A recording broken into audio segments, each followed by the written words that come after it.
We'll be using asparagus, kale, spinach, and spring onions, also known as scallions in some countries. The spinach may be soiled, so it's always a good idea to wash them by submerging them into a body of water and swirling them around to shake off any soil, sand, or dirt. Strain and discard the salt water and repeat a couple of times until the water is clean after washing the spinach. Leave the spinach to strain as you move on to the kale.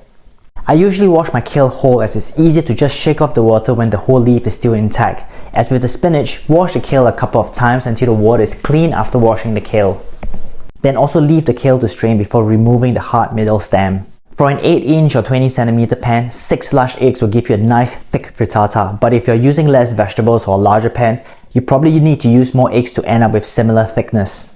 Crack the eggs into a mixing bowl and add 60 ml or 2 ounces of heavy cream and half a teaspoon of salt. Mix well either with a whisk or an immersion blender. It will also be a good idea to preheat your oven to 180 degrees Celsius or 355 degrees Fahrenheit at this stage.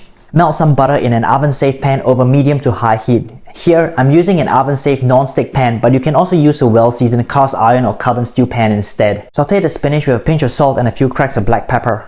In the meantime, cut a bunch of asparagus to about 1 cm or 1/4 inch thick. We'll sauté the asparagus once the spinach is done. The spinach will expel a lot of greyish water which will mess up your frittata, so I suggest straining it after cooking. It is also a good idea to press it a little to squeeze out any excess moisture. Melt some more butter in the pan and sauté the asparagus, also with a pinch of salt and a few cracks of black pepper.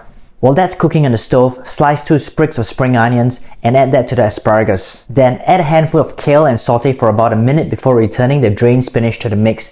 Toss it well to spread apart the spinach and to mix it with the other vegetables. Then add the egg mixture. I like to move it around a bit before the eggs start to coagulate, especially at the bottom of the pan to ensure that the mixture properly gets into all the tiny gaps between the veggies. Reduce the heat to about a low-medium and crumb some goat's cheese all over the surface of the pan. Press the cheese lightly with the back of the spoon to submerge them into the egg mixture. Grate about 30 grams or 1 ounce of Pecorino Romano, Parmigiano Reggiano, or Grana Padano, or any other semi-hard or hard cheese. Then sprinkle the grated cheese all over the top of the frittata. However, if cheese doesn't sit well with you, just leave it out completely as it doesn't affect the frittata recipe in any way. Put the pan into the preheated oven for about 15 minutes or until the eggs fully coagulate and set. When the 15 minutes is up, remove the pan from the oven and allow it to cool slightly on a cooling rack. I like to garnish my frittata with additional dollops of goat cheese and fresh parsley, but it is totally optional. You can then either serve it directly from the pan or remove it and cut the frittata into slices.